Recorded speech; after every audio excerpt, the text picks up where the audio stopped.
नई शराब नीति झारखंड उत्पाद मदिरा की खुदरा बिक्री हेतु दुकानदारों की बंदोबस्ती एवं संचालन नियमावली 2025 कैबिनेट ने प्रस्ताव किया। अंततः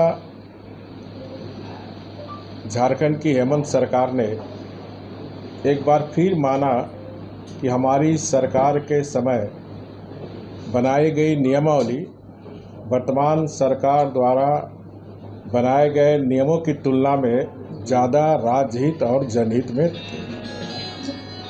इसमें स्पष्ट रूप से राज्य सरकार ने स्वीकार किया है कि हमारी सरकार द्वारा 2018 में बनाई गई नीति ही सर्वश्रेष्ठ रही है। इसलिए वर्तमान नियमावली के निर्माण में 2018 की नियमावली को ही मुख्य आधार बनाया गया है। जानकारी के अनुसार सरकार के प्रतिनिधियों द्वारा अन्य राज्यों का भी अध्ययन किया गया। इसके बाद 2018 की नियमावली को ही सबसे सही माना गया है। सरकार ने स्पष्ट माना कि 2018 में इस नियमावली के लागू होने के बाद राज्य सरकार का शराब से राजस्व की वृद्धि दोगुनी हो गई थी। 2018-19 के 1082 करोड़ रुपया के राजस्व की तुलना में 2019-20 में राजस्व दोगुना होकर 2009 करोड़ रुपये हो गए थे। और हमारे समय राज्य सरकार द्वारा बनाई जाने वाली नियमावली झारखंड की जनहित और झारखंड के हित में थी। ध्यान देने वाली बात यह है कि वर्ष 2020 में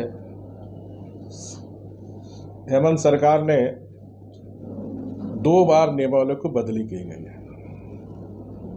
और इस नियमावली बदलने के बाद जो आप सबके माध्यम से जो सूचना प्राप्त हो रही है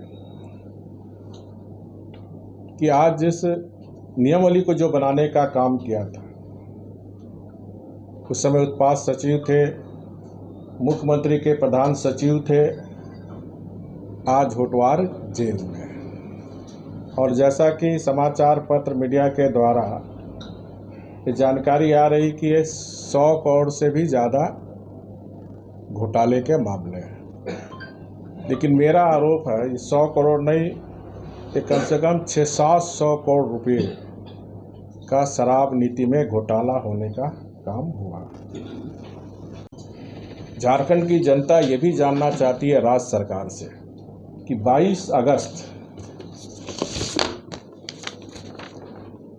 अगस्त को हेमंत सरकार के 32 विधायक माननीय मुख्यमंत्री हेमंत सोरेन जी ने छत्तीसगढ़ के एक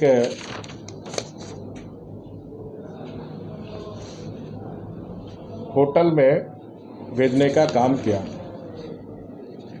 तो झारखंड की जनता सरकार से जानना चाहती है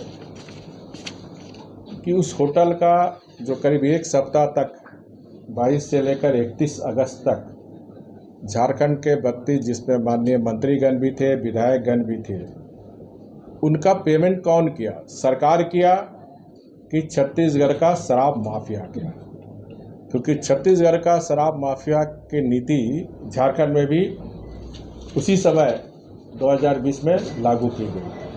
तो झारखंड की जनता को जानने का अधिकार है कि जो 32 विधायक माननीय हेमंत सोरेन जी जो भेजे थे, क्या होटल है मेफेयर होटल में जो 1 सप्ताह थे, उनका फूडिंग लॉजिंग अगर सरकार दी है तो सरकार को बताना चाहिए, अगर शराब माफिया दी है तो वो भी जनता के समक्ष आना चाहिए। और इसीलिए मामला, और हमें लगता है कि ये मामला 2 राज्यों से संबंधित है।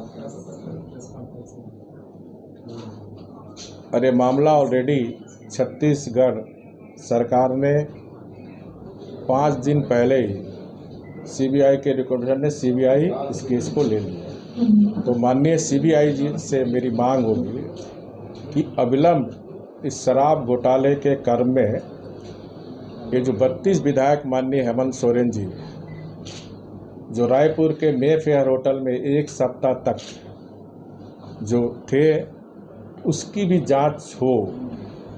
किस पैसे का किसने दिया था, सरकार ने दिया था कि शराब माफिया ने दिए थे, इसकी भी जांच होनी चाहिए ताकि दूध का दूध और पानी का पानी हो।